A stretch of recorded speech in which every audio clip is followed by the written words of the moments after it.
Hi there. Thank you so much for watching this week's video message.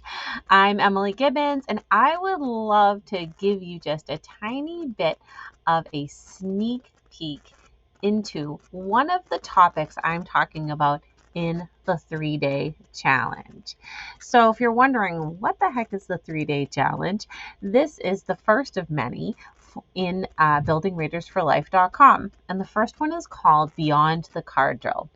And I want to share one of the slides and one of the ideas that I've come up with that are going to help you really sort of breathe new life into your visual drill.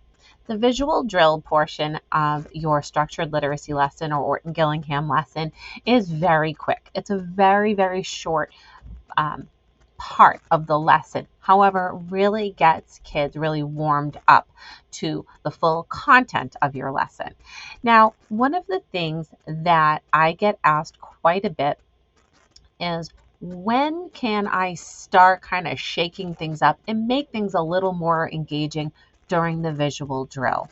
So I want to talk about some of the recommendations that I have for you.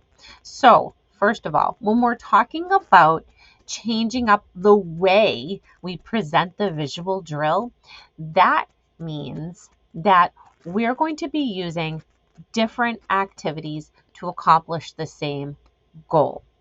And I will share one of them in just a minute.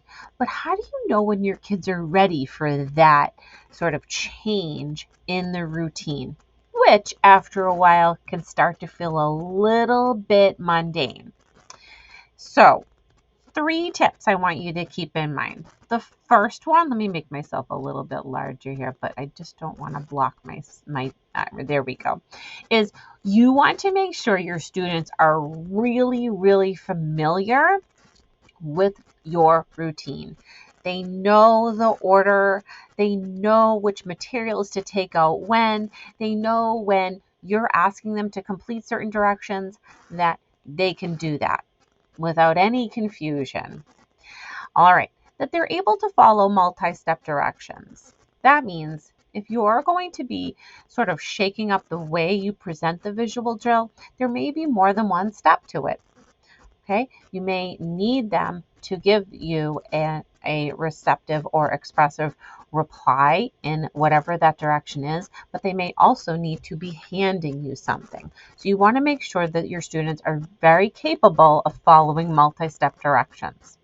And then finally, the last tip is you want them to be really, really comfortable and know your expectations. And what do I mean by that? There's several expectations when we're within the confines of a lesson, whether it's one-on-one or in a small group.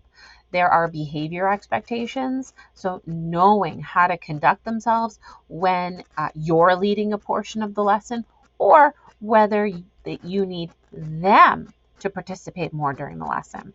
That they're very comfortable with the materials around them, how to take care of them, how to take things out, put things away, how to get ready for the next step. All of those little transitional parts that come in that make your lesson move more smoothly.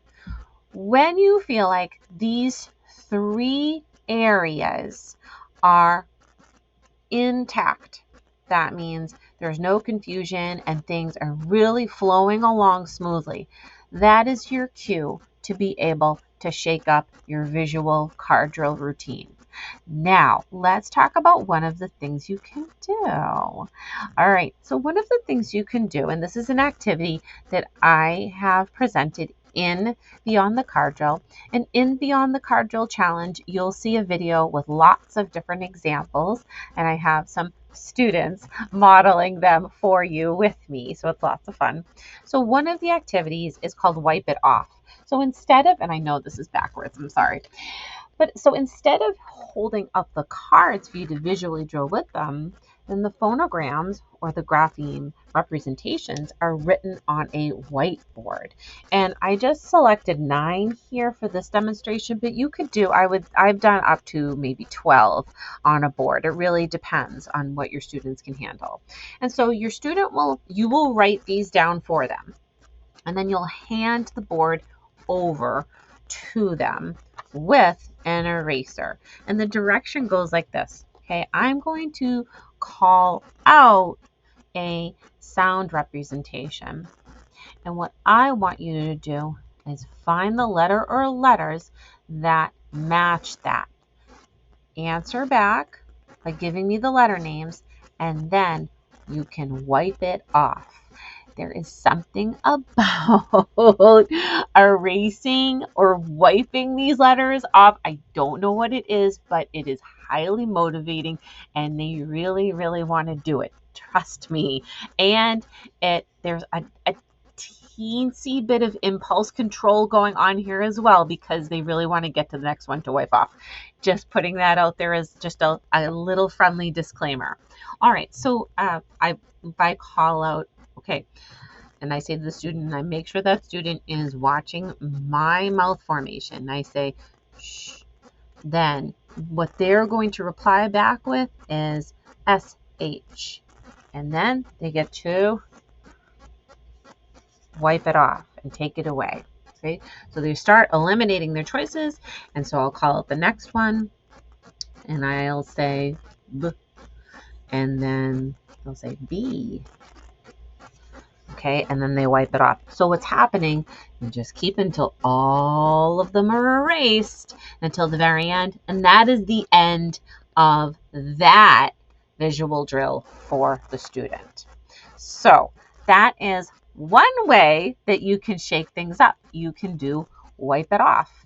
Your students are going to love this, I promise you. So if you love these ideas and you want to hear more, I would love to have you join Beyond the Card Drill Challenge number 1. You'll find it on buildingreadersforlife.com. Thank you so much for watching this video. And of course, as always, if you love these videos, please hit subscribe. I would love to have you hear all those notifications when a new Literacy Nest video comes in. I'll see you soon.